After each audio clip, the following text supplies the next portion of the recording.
Good morning and welcome to day 14 of our prayer and fasting devotionals. Guys, have you made it? Have you made it? I'm Pastor Randall. It's so good to see you, and I am excited. Guys, we're 14 days into this fast, and if you've stuck with it, I know you're feeling the benefits of withdrawal of our attention and our affection to the things that are not of God.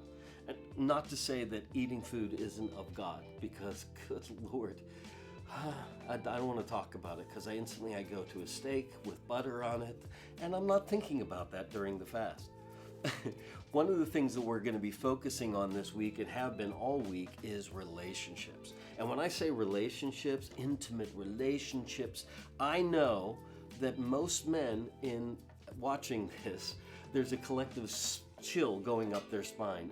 Relationships. God, come on.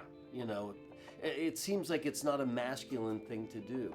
And yet, what we learn from Scripture in Ephesians, and I'm going to read that to you in just a second, Ephesians 4:9, is that God says that two are better than one because they have a good return for their labor. And as he's speaking to this, he's talking about manly relationships. He's not talking about marriage relationships in this. He's talking about manly relationships. A manly relationship is an important thing to protect. A man cannot carry out his labor and ministry on his own. And this is what God says to us, right, in the Scripture. Just to prove a point before I go into my thought on this, I was reading a book called Got Your Back by Dr. Gary Yeagle, and it cites results of a revealing study that was sent out to 120,000 Christian men. When asked the question, do you have a best friend? 95% of the men, Christian men, who were asked, do you have a best friend, said no. This is not only sad, it's not only heartbreaking, but it's debilitating. It's a demonic ploy for us to believe that we have to suffer in silence. We got to come up with our own solutions. We can't ask for help.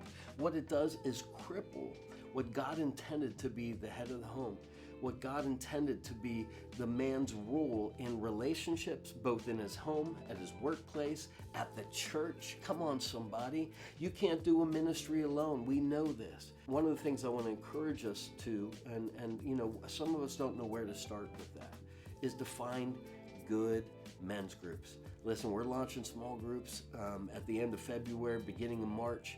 And I want you guys to be intentional about creating this year, 2024, come on somebody, to tie in with another man, with a group of men.